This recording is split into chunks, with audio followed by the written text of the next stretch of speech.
नमस्ते, प्रणाम, राधे राधे। आज बहुत ही खुशी के दिन बा। आज हमरा बेटी के जन्मदिन बा। ये जन्मदिन के उपलक्ष्य में रुआ सबके वो गीत सुनाओ तनी अच्छा लगी तो प्लीज लाइक सब्सक्राइब शेयर कर जाओ और कमेंट में बताओ जा कि हमार गीत कैसा लागल रुआ सबके।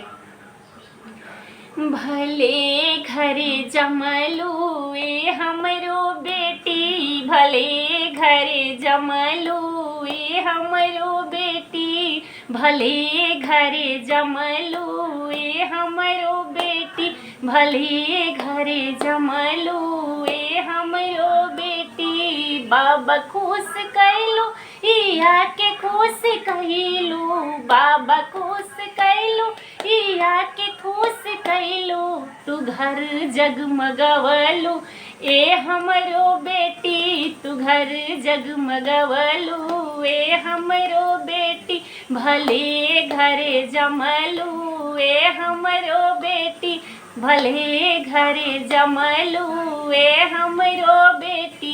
बड़ी पापा खुश कैलू, बड़ी मम्मी खुश कैलू, बड़े पापा खुश कैलू, बड़ी मम्मी खुश कैलू, कंजूसी छोड़वलू ए हमरो बेटी, कंजूसी छोड़वलू ए हमरो बेटी, भले घरे जमलू ए हमरो बेटी, भले घरे जमलू ए हमरो बेटी।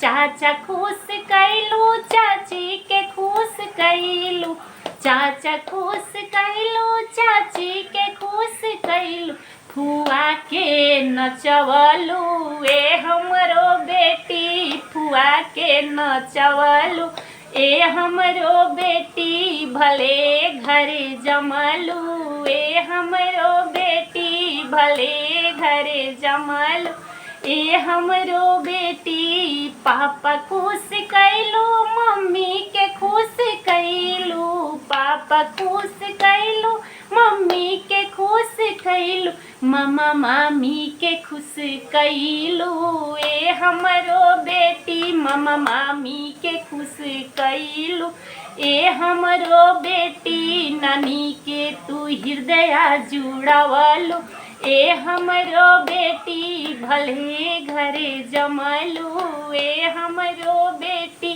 भले घरे जमलू ए हमरो बेटी।